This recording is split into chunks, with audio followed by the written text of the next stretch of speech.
हाय बच्चा party current electricity with Soham sir only. Interesting chapter, मजेदार chapter है। Concept तो है ही, लेकिन मैथमेटिकल लॉजिक आईक्यू बहुत चाहिए इस चैप्टर में आपको। तो लॉजिक और आईक्यू दौड़ना चाहिए।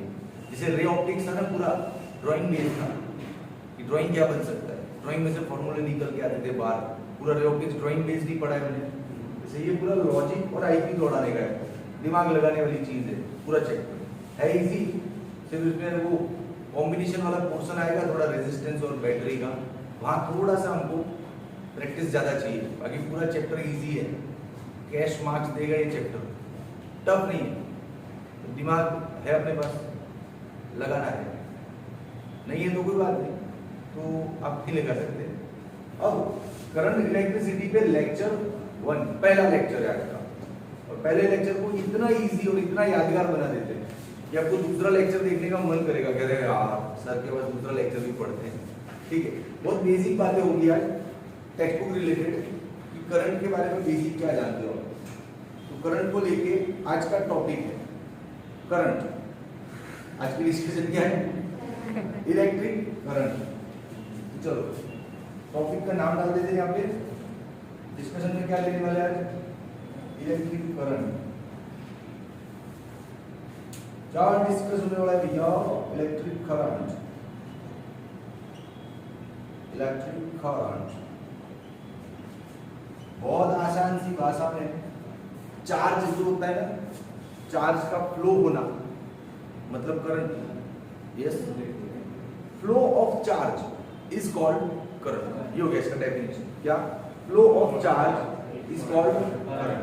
चार्ज फ्लो होता है ना, जैसे इलेक्ट्रॉन्स कहीं दौड़ रहे हैं, पॉजिटिव चार्ज कहीं दौड़ रहा है, तो इलेक्ट्रॉन्स का, पॉजिटिव चार्ज का, आयंस का, इन सब का दौड़ा दौड़ी, उसको हम करंट बोलते हैं।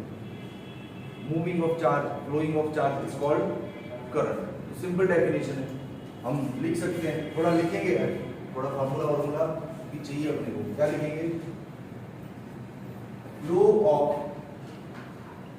Charge is called electric current. One more point, जैसे आपका ये कोई वायर है, इलेक्ट्रिक वायर, उसमें से सपोज करंट पास हो रहा है, करंट को हम आई बोलते हैं। करंट को किससे रिप्रेजेंट करेंगे, आई से। सपोज ये करंट पास हो रहा है, इसको जूम करो थोड़ा, इस वायर को जूम करके अंदर की चीजें देखी जाए। मान लो अंदर की चीजें हमको दिखती है, तो कैसा दिखेगा, तो इस वायर को आप जूम करोगे तो ऐसा दिखेगा आपको, सिलेंडर टाइप पूरा, है ना। क्या कर दिया, इस वायर को हमने जूम कर दिया, 200% जूम, 300% जूम कर दिया। अब इस वायर के अंदर क्रॉस सेक्शन होते हैं, ये रहा देखो, ये क्रॉस सेक्शन। इस क्रॉस सेक्शन में से पर यूनिट टाइम जो चार्ज फ्लो हो निकल जाता है अंदर से, पर यूनिट टाइम जो चार्ज पास होता है, उसको करंट बोलते हैं मैथमेटिकल। डीसी भाषा में उसको करंट बोलते हैं, फ्लो ऑफ चार्ज। लेकिन मैथमेटिकल फॉर्मूले के लिए क्या बोलेंगे, charge passing through the cross sectional area per unit time is called current. क्या होगा इसका formula, charge Q, charge means Q, passing per unit time is called current. आ गया सिंपल फॉर्मूला। यहाँ से जितना भी चार्ज पास हो रहा है उसको करंट बोलते हैं। ये सारा चार्ज पास हो रहा है। अब करंट का डायरेक्शन किधर होता है, तो करंट के डायरेक्शन को लेके दो आइडियाज है अपने पास। करंट के डायरेक्शन को लेके दो आइडियाज है। पहला आइडिया, पॉजिटिव चार्ज जिधर फ्लो करता है ना, करंट उसी डायरेक्शन में होता है। किधर, पॉजिटिव चार्ज के फ्लो के डायरेक्शन में, या फिर नेगेटिव चार्ज के अपोजिट डायरेक्शन में। हाँ, तो करंट के डायरेक्शन को लेके हमारे पास दो बातें हैं। क्या, in the direction of flow of positive charge। ठीक है, और दूसरा पॉइंट क्या है, in the opposite direction of flow of negative charge। opposite to flow of negative charge. Current की डायरेक्शन का ये दो आइडियाज है अपने पास। अब इस पे भी क्वेश्चन आ गया, समझो छोटे बच्चे जैसा क्वेश्चन इस पर भी आ गया। एक क्वेश्चन दिया है, एक क्वेश्चन है सिंपल, देखो कि भाई किसी एक मटेरियल में positive charges left to right जा रहे हैं, पॉजिटिव चार्जेस कहां जा रहे हैं, लेफ्ट टू राइट, और negative charges right to left जा रहे हैं। तो ये पॉजिटिव चार्ज हो गए, ये लेफ्ट, तो यहाँ क्या हो गया अपना right.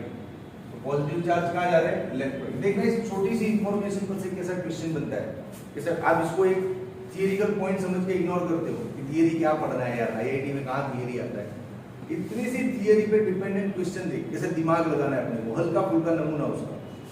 Positive charge flowing from left to right and negative charge flowing from right to left. अब मेरा क्वेश्चन है, क्या यहाँ पे नेट करंट जीरो होगा? क्यों नहीं? और जीरो है तो क्यों जीरो है? देखो नेट करंट जीरो नहीं होगा, क्यों नहीं होगा बताता हूं। Flow of charge is called current. ये पॉजिटिव चार्ज फ्लो हो रहा है, यहां से यहां दौड़ रहा है, तो ये भी अपना करंट पैदा करेगा। और नेगेटिव वाला भी दौड़ रहा है तो भी अपना करंट क्रिएट करेगा। अब जो पॉजिटिव चार्ज है उसकी डायरेक्शन में ही उसका करंट होगा, और इन the direction of positive charge, तो इसका करंट इसके डायरेक्शन में होगा, तो I1। नेगेटिव चार्ज भी फ्लो कर रहा है, ये भी करंट क्रिएट करेगा, ये भी करंट जनरेट करेगा ना। लेकिन नेगेटिव चार्ज के लिए क्या है कि करंट उसके फ्लो के अपोजिट डायरेक्शन में, तो चार्ज इधर फ्लो कर रहा है तो करंट इधर फ्लो करेगा उसका। देख लो दोनों का प्लस होगा, तो net current will not be zero in this situation. बोलो कैसा लगा क्वेश्चन आपको?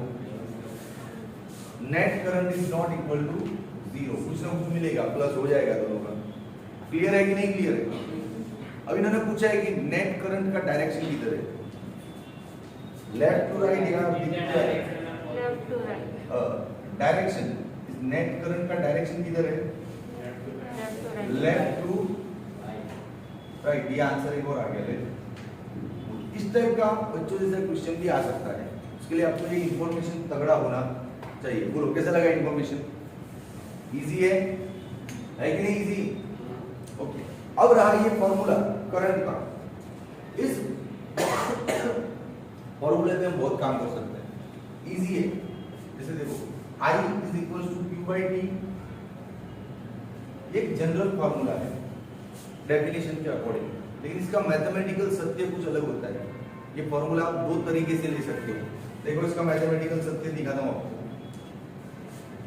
जैसे 11वीं में आपने पढ़ा है ना, 11th में क्या पढ़ा है आपने कि भी velocity is distance upon time, sorry speed is equal to distance upon time, ये पढ़ा है आपने।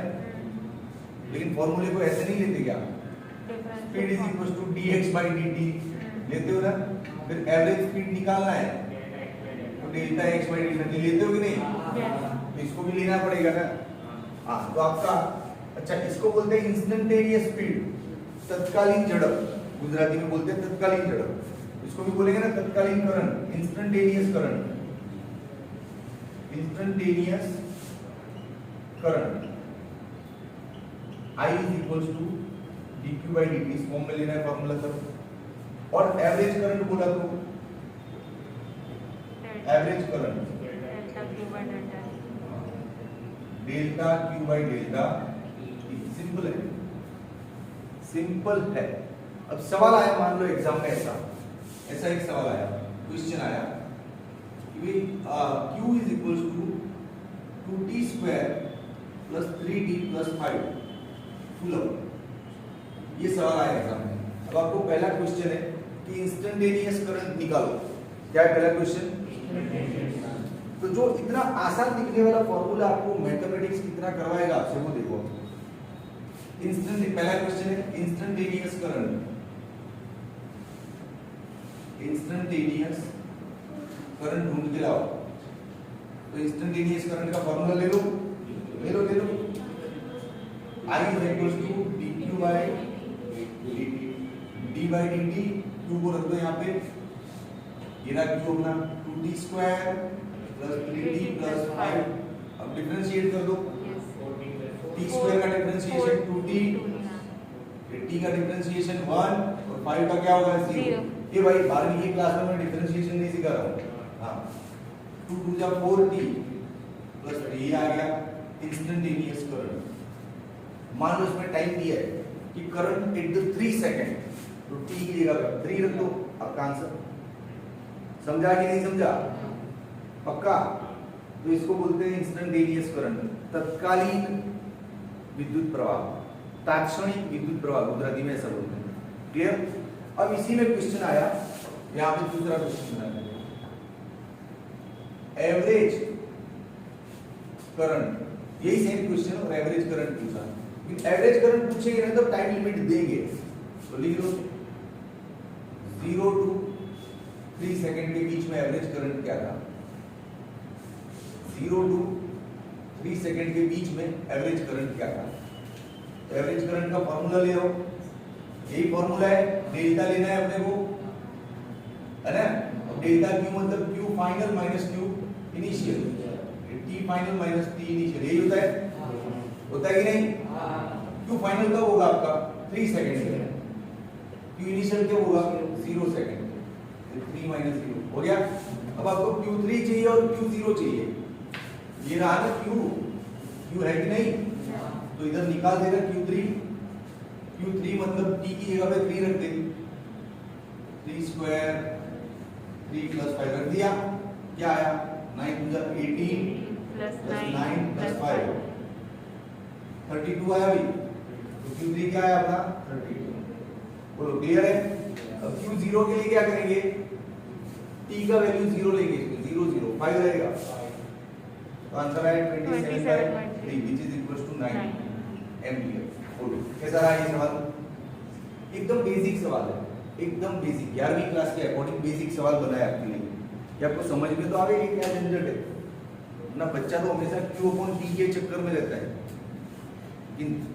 इंस्टेंटेनियस ऐसे निकलता है जिसमें सीधा डिफरेंशिएट करना है, और एवरेज निकालना है तो इस Q को 2 बार लेना है। फाइनल टाइम लिमिट के लिए t रख दो अंदर तो एक Q मिल जाएगा आपको, तो इनिशियल टाइम लिमिट रख दो तो एक और Q मिल जाएगा, दोनों Q को माइनस करोगे तब आपका डेल्टा Q जस्टिफाई होता है। बोलो इजी लगा कि बहुत टफ लगा? वो पहला ही लेक्चर, आई टोल्ड यू कि it is very first lecture, we will make it memorable, ताकि आपको दूसरा लेक्चर पढ़ने का मन करे। मुझे नहीं लगता कि ये चीजें घर जाके पढ़ने की काम की होगी, यही याद रह गया होगा, आपको सवाल आएगा तो देख लेंगे। पैटर्न तो याद है Q/T, कब उसको dQ/dt लिखना है, कब डेल्टा Q/delta T लिखना है, याद रहेगा ना। पैटर्न तो वही है Q/T, कब उसको dQ/dt लिखो, कब ये लिखो, तो याद रह गया। तो मुझे नहीं लगता इन सवालों को घर पे जाके ज्यादा आपको प्रैक्टिस करना होता है, बच्चे जैसे सवाल है। बोलो क्लियर है? किसी को कुछ डाउट? अब इसमें एक और पैटर्न आ सकता है ऐसा, वन मोर पैटर्न, t को इधर डाल दे तो q is equal to it होता है, तो इसको इंटीग्रेशन के फॉर्म में ले सकते हैं अपन, इंटीग्रेशन i dt, आपका i वेरिएबल है तो ये फॉर्म में आप ले सकते हो फॉर्मूला। तो वन मोर फॉर्मूला, बोलो क्लियर कि नहीं क्लियर? पक्का? तो अब मैं क्या करता हूँ, इसमें ज्यादा टाइम पास नहीं कर रहा हूँ, इसमें फ्रीक्वेंसी का भी आइडिया है कि in any atomic model electron is revolving around the nucleus, तो उसका आई फाइंड करो फ्रीक्वेंसी के फॉर्म में। तो वो सवाल में आएगा, मैं लेता हूँ सवाल क्वेश्चन के अंदर डालता हूँ, उसके लिए अलग से फॉर्मूला करने की जरूरत नहीं, सीधा क्वेश्चन में आपको समझ में आ जाएगा, 12वीं के बच्चों में आ जाएगा। पहले इसका स्क्रीनशॉट लो, फिर सीधा इसका प्रैक्टिस सेशन स्टार्ट करते। चलो ओके, चलो अब जो 2-3 अच्छा फार्मूला था उसको साइड में लिख के ले लेते, काम आएगा आज की प्रैक्टिस सेशन में। चलो क्या क्या फार्मूला आया था? I is equal to Q/T, इसको हम ऐसे डिफरेंशिएशन फॉर्म में भी लिख सकते हैं, dQ/dt, और एवरेज के फॉर्म में भी ले सकते हैं ना, डेल्टा Q/delta T। और एक और फार्मूला आया भैया, Q is equal to integration I, बस इतने फॉर्मूले में आज का पूरा लेक्चर तेरा हो जाएगा, घबराना नहीं।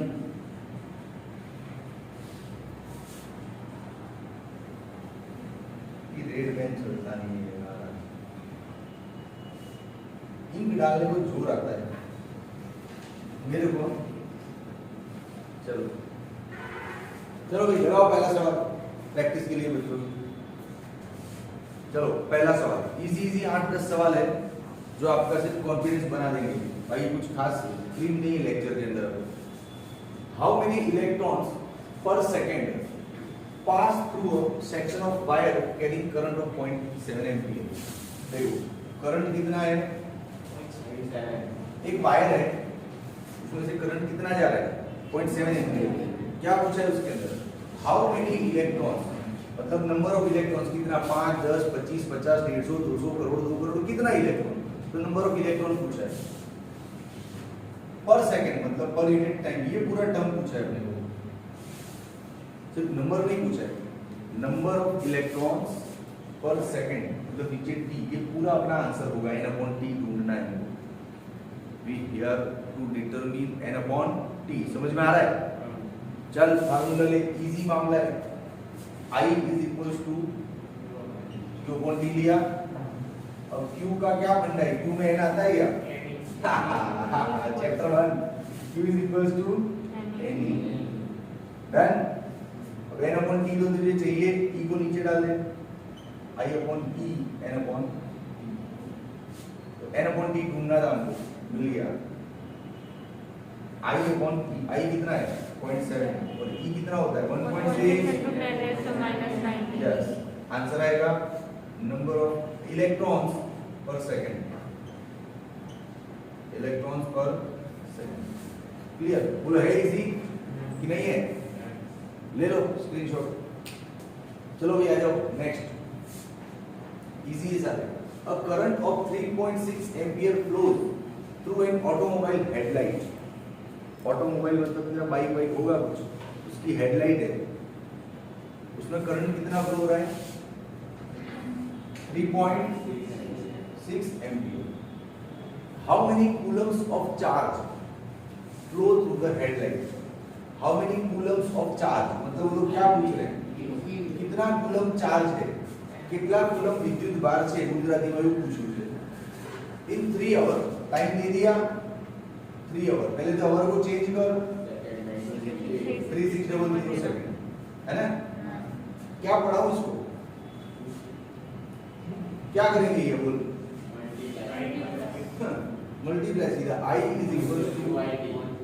Q/T, यही था Q = IT। I कितना है अपना 3.6, टाइम कितना है 3 into,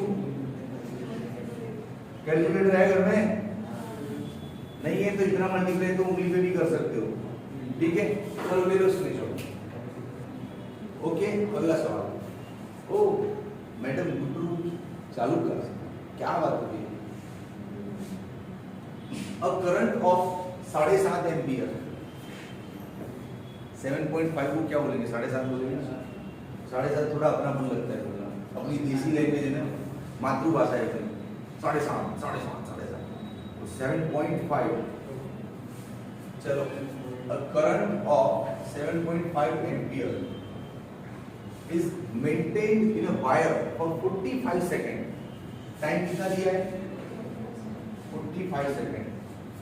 In this time, the first question is, पहला क्वेश्चन क्या पूछ रहे हैं ये लोग, how much charge Q = IT।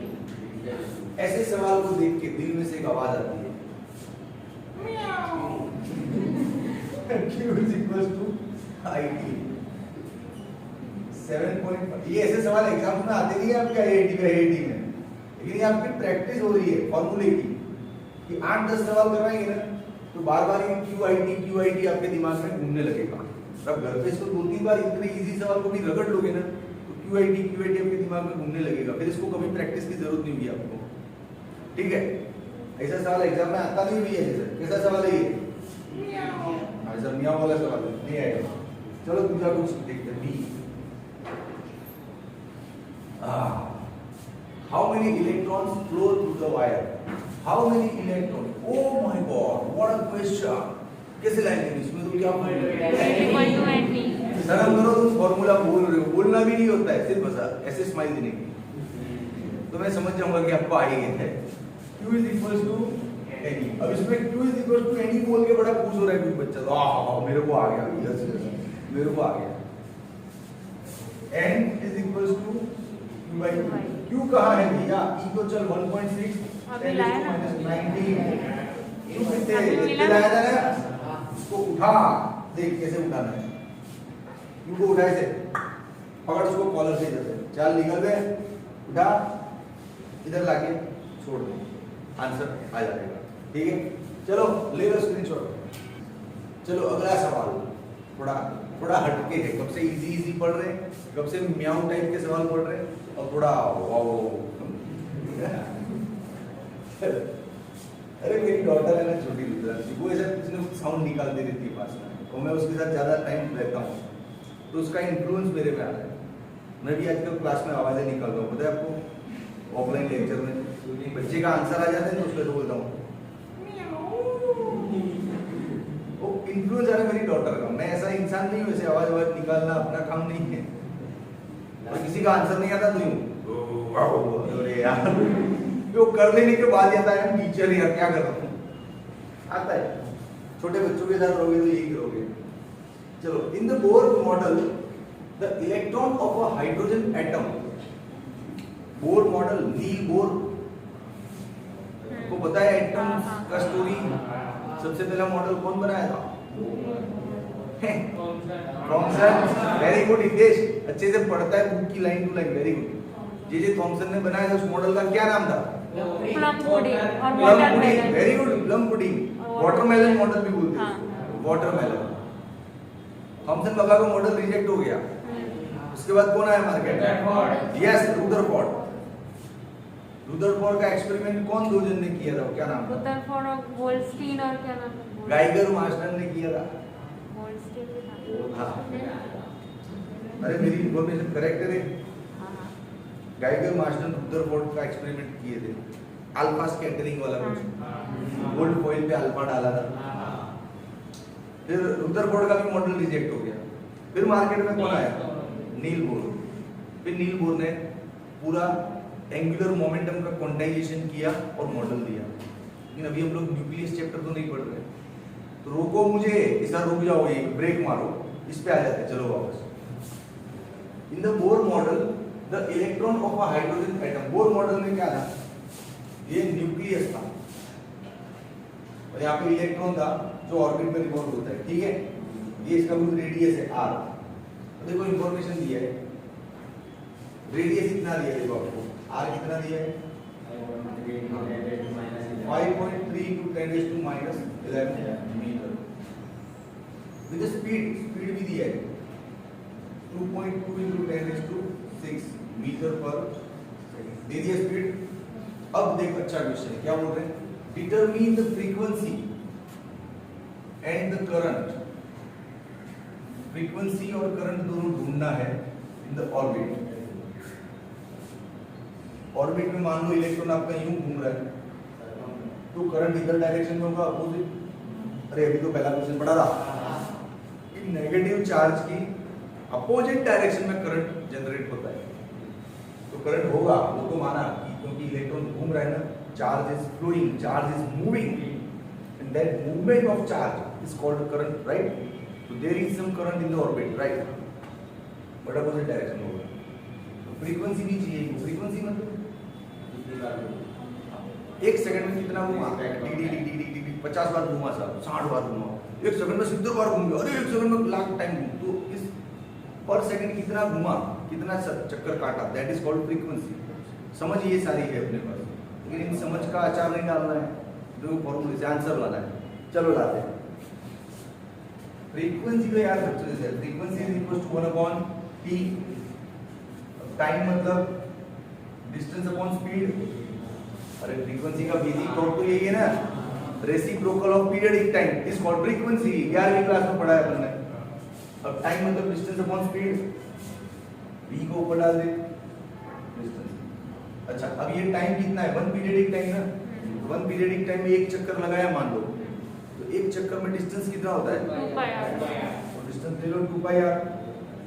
अब मुझे नहीं लगता आगे करवाना चाहिए, v का वैल्यू रख दो, देखो 2.2 10⁻⁶। पाई कितना है 3.14, आर कितना है भैया 5.3 10⁻⁻11। ये सारी वैल्यू तो आपका फ्रीक्वेंसी आ जाएगा। फ्रीक्वेंसी का यूनिट हर्ट्ज और सेकंड इनवर्स, अरे 1 सेकंड ना, सेकंड इनवर्स हर्ट्ज भी होता है। फ्रीक्वेंसी मिल गया ना।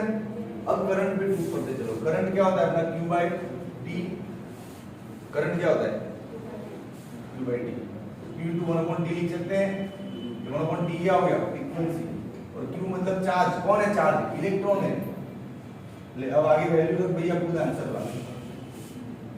कैसे करोगे? E का वैल्यू 1.6 into 10⁻⁻19 -19 और F का वैल्यू यहां से उठा के रख देना, आपका आंसर आ जाएगा। बोलो अच्छा है सवाल। ये थोड़ा हटके था, मतलब हम लोग कब से पढ़ रहे हैं उससे थोड़ा हटके था। ओके, अब इस अगला थोड़ा और हटके लेते। चलो स्क्रीनशॉट ले लो इसका। चलो आ जाओ, अगला सवाल थोड़ा और हटके देखते गए। A current through a wire depends on time in this format. ये रहा इक्वेशन।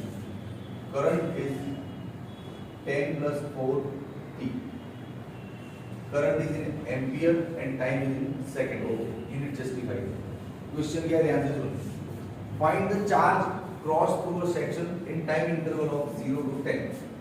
Charge find करना है और time interval क्या है 0 to 10 सेकेंड। आपको Q फाइंड करना है। रुको, आप जानते हो I is equals to Q/T, ये तो जानते हो। Q क्या बनेगा आपका IT। अब क्या करो? Yes, integration. I वेरिएबल है ना इधर, I के अंदर देखो T है, वेरिएबल है तो इंटीग्रेशन में जाएंगे हम लोग। ज्यादा डिस्कस नहीं करते इसको, सीधा घुस जाते इंटीग्रेशन में। चलो इंटीग्रेशन IDT। लिमिट क्या है 0 से 10। I कितना है भैया 10 plus 4t dt 0 से 10। अब इंटीग्रेशन 10 का तो कुछ होगा नहीं, तो यहाँ पे t आ जाएगा। इंटीग्रेशन नहीं सीखा था मैं। हाँ, t का इंटीग्रेशन क्या होगा t²/2। अब लिमिट डाल दो अपना 0 से 10, 0 से 10 लगाओ लिमिट अंदर। t की जगह पे क्या लगाओगे 10 और एक बार 0, 2 2 जा 4, 10 का स्क्वायर और 0। 100 प्लस 200 300 कूलम। आंसर। बोलो कैसा था सवाल? इजी था एकदम। अभी यार IIT का बच्चा इंटीग्रेशन नहीं कर सकता तो काहे का IIT? कौन जा रहा है IIT? टिकट नहीं मिलेगा, सब रिजर्व हो गया है, फुल है, हाउसफुल है।